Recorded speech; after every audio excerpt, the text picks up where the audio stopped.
इस लड़के ने दवा खा के मेरे संबंध बनाए, जिस कारण है कि जैसे कि इसके साथ गैंग में पूरा हो। शादी की पहली रात थी, दुल्हन कमरे में बैठी हुई अपने दूल्हा का इंतजार कर रही थी, लेकिन दूल्हा अपने दोस्तों के पास था, उन दोस्तों की एडवाइस ले रहा था। दोस्त दूल्हे से बोल रहे थे कि आज की रात वो रात है, आज रात तुम्हारा इम्तिहान है और ये कुछ दवाएं हैं, इन दवाओं को ले जाकर दूध से खा लेना और फिर उसके बाद तुम्हें अपनी पत्नी को, नई नवेली दुल्हन को, उसके सामने अपनी ताकत को पेश करना है, उसको दिखाना है कि तुम कितनी ज्यादा ताकत वाले हो। अगर आज की रात तुम अपनी ताकत नहीं दिखा पाए तो तुम्हारी बदनामी हो जाएगी।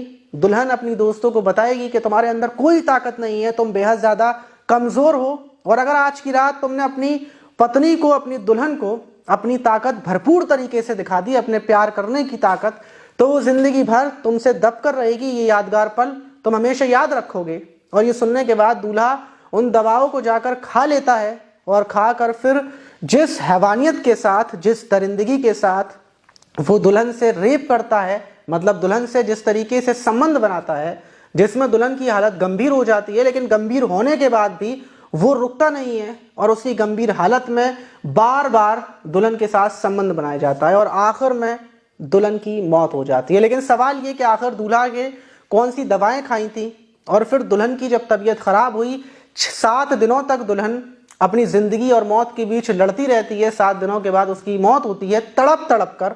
लेकिन सवाल ये है कि दुल्हन को आखिर बचा क्यों नहीं पाए, उसका इलाज क्यों नहीं हो पाया। ये जो सारे सवालों के जवाब पूरी घटना में मिलेंगे।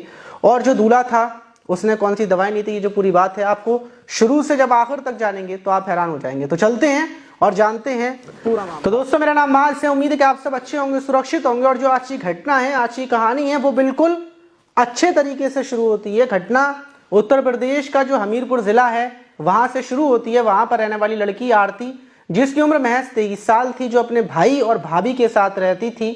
उसके माता पिता का बहुत पहले ही उसके माता पिता खत्म हो चुके थे। वो सिर्फ अपने भाई भाभी के साथ थी। भाई भाभी ने उसको पाल पोस कर बड़ा किया था। उसका भाई काम करता था, मजदूरी करता था और उन्हीं पैसों से उसने अपनी बहन को इतना बड़ा किया था। और अब आकर बहन की शादी की उम्र हो चुकी थी। और वहीं जब भाई रिश्ता देखता है तो उरई का रहने वाला संजू नाम का लड़का उसके साथ अपनी बहन का रिश्ता कर देता है। रिश्ता महीनों तक चलता है और शादी की डेट फिक्स होती है 3 फरवरी।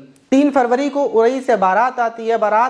बारात में ढेर सारे लोग आते हैं और जो संजू था वो दूल्हा बनकर आता है और सारा नाश्ता होता है, सारी जैसे भी प्रोग्राम होते हैं वो हर शादी की तरह चलता है। वहीं 4 फरवरी को जब ये लोग निकलते हैं, 3 फरवरी की रात, तो 4 फरवरी को संजू और जो आरती थी उसकी विदा करवा दी जाती है और 4 फरवरी को आरती अपने ससुराल में पहुंच जाती है। ससुराल में पहुंचने के बाद अब जो आरती का भाई था, भाभी थे, इनके दिल में सुकून था कि हमने अपनी बहन की, जो आरती का भाई था, उसको बड़ी खुशी थी कि भाई हमने अपनी बहन की बेटी की शादी कर दी, उसकी विदा कर दी। अब वो अपनी नई जिंदगी की शुरुआत करेगी अपने पति के साथ। सबको यही उम्मीद थी और सब लोग अपनी नॉर्मल जिंदगी में लग जाते हैं। अब ये 4 फरवरी से 5, 6, 7 फरवरी लगती है। 7 फरवरी को जो आरती का भाई और भाभी थे वो कानपुर एक शादी के प्रोग्राम में थे कि उसी बीच आरती के जो ससुराल वाले थे, जो संजू था उसका पति था, उसका फोन पहुंचता है आरती की भाभी के पास, भैया के पास। और वो लोग बोलते हैं कि आपकी बहन को कौन सी बीमारी है, आपने अपनी बहन के अंदर जो बीमारी थी वो हमें क्यों नहीं बताई। आपकी बहन जब से शादी होकर आई है 4 फरवरी से बराबर ये उल्टियां कर रही है और उल्टियों के साथ साथ इसकी बहुत ज्यादा तबीयत खराब हो चुकी है। अब ये बिस्तर पर है, हमने तमाम डॉक्टरों को दिखा दिया, तमाम दवाएं इसकी करा दी हैं, लेकिन इसकी उल्टियां बंद नहीं है, इसकी हालत बहुत ज्यादा खराब होती जा रही है। अब जब भैया और भाभी ये बात सुनते हैं तो उनके पैरों तले जमीन खिसक जाती है। उनको लगता है कि भला उनकी बहन बिल्कुल ठीक ठाक थी, विदा बिल्कुल अच्छे से हुई और उससे पहले वो ब्यूटी पार्लर पे थी, तमाम रस्में घर पर हुई, लेकिन अचानक से इतनी ज्यादा तबीयत खराब।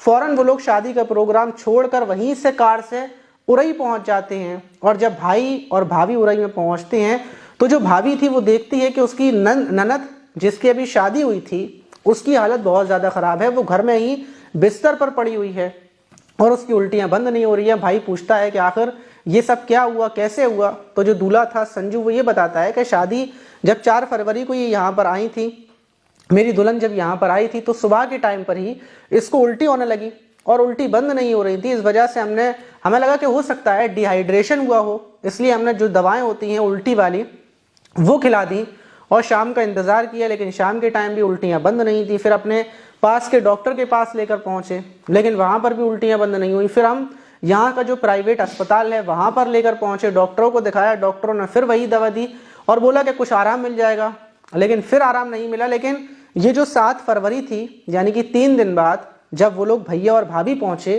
तो उन लोगों ने ये बोला कि भला तुम लोग इतने दिनों से दवा करवा रहे हो और हमारी जो बहन है उसकी हालत इतनी ज़्यादा ख़राब होती जा रही है, तो हम इसको यहाँ से लेकर जाते हैं, क्योंकि जो आरती थी उसकी हालत बहुत ज़्यादा ख़राब हो चुकी थी, वो उल्टियों पे उल्टियाँ कर रही थी। अब भाभी भी परेशान थी कि आखिर मामला क्या है। और उसी बीच भाभी अपनी ननद से पूछती हैं कि बेटा सच सच बता कि आखिर क्या हुआ, तुझे रास्ते में कोई दिक्कत हुई, तूने कार का इतना लंबा सफ़र किया इस वजह से कोई दिक्कत हुई, या फिर कोई और बात है। जब आरती से उसकी भाभी सख्ती से ये बात पूछती है तो आरती बोलती है कि भाभी रास्ते में मुझे कोई दिक्कत नहीं हुई थी, जो दिक्कत हुई है वो रात के टाइम हुई है, जब 4 फरवरी जब यहाँ पर मैं आई थी, और यहाँ पर आने के बाद मेरे पति ने जो सुहागरात वाली रात थी उस रात में कुछ दवाएं थी जो उसने दूध में डाली थी, और उसको पीने के बाद वो हैवानियत तरीके से दरिंदा बनकर मेरे ऊपर टूट पड़ा, मेरे साथ बार बार संबंध बनाता रहा। मैं उससे मना करती रही, लेकिन मना करने के बाद उसने मेरे हाथों को पूरे तरीके से पकड़ लिया और ज़बरदस्ती संबंध बनाता रहा। मुझे लगा कि शायद ये थोड़ी बहुत तकलीफ़ है, ये मैं बर्दाश्त कर लूँगी, लेकिन उसकी जो हैवानियत थी वो कम नहीं हुई। उसने मुझे पूरी रात सोने नहीं दी, इसी तरीके से हैवानियत करता रहा, और सुबह होने के बाद मुझे उल्टियाँ होने लगी।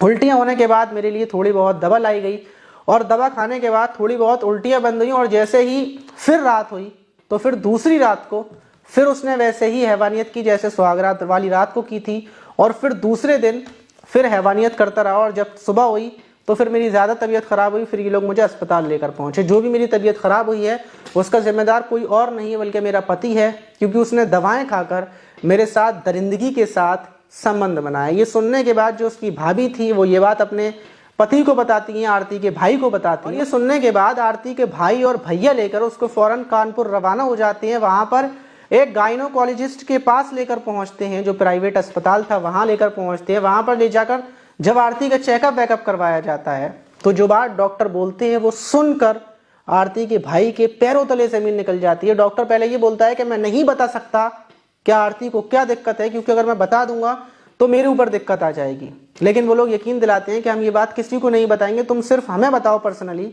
और वो जो गायनोकोलॉजिस्ट डॉक्टर थे वो ये बताते हैं कि आरती को देखकर ऐसा लग रहा है कि भला इसके साथ 10-12 लोगों ने गैंगरेप किया है, क्योंकि इसके जो अंदर का जितने भी प्राइवेट पार्ट्स हैं वो पूरे तरीके से अंदर के डैमेज हो चुके हैं, और अंदर इतना ज़्यादा इन्फेक्शन है कि इसको कंट्रोल करना असंभव लग रहा है, और आरती की बहुत ज़्यादा हालत ख़राब है। ये सुनते ही भाई और भैया के पैरों तले ज़मीन निकल जाती है। फ़ौरन वहाँ से आरती को दूसरे अस्पताल में लेकर पहुँचते हैं, वहाँ पर उसका इलाज चलता है। अब ये तारीख लग जाती है 10 फरवरी, यानी कि कुल मिलाकर 7 दिन हो चुके थे आरती के ट्रीटमेंट को, इलाज को चलते हुए, और कानपुर के ये अस्पताल में 7 दिन की जिंदगी और मौत के बीच जंग लड़ने के बाद आरती दम तोड़ देती है, आरती मर जाती है। आरती की मौत की खबर सुनते ही वो लोग सदमे में आ जाते हैं जो आरती के 7 दिन पहले शादी में शामिल हुए थे, डांस कर रहे थे, रस्में हुई थी, हल्दी की सारी रस्में जो भी हुई थी।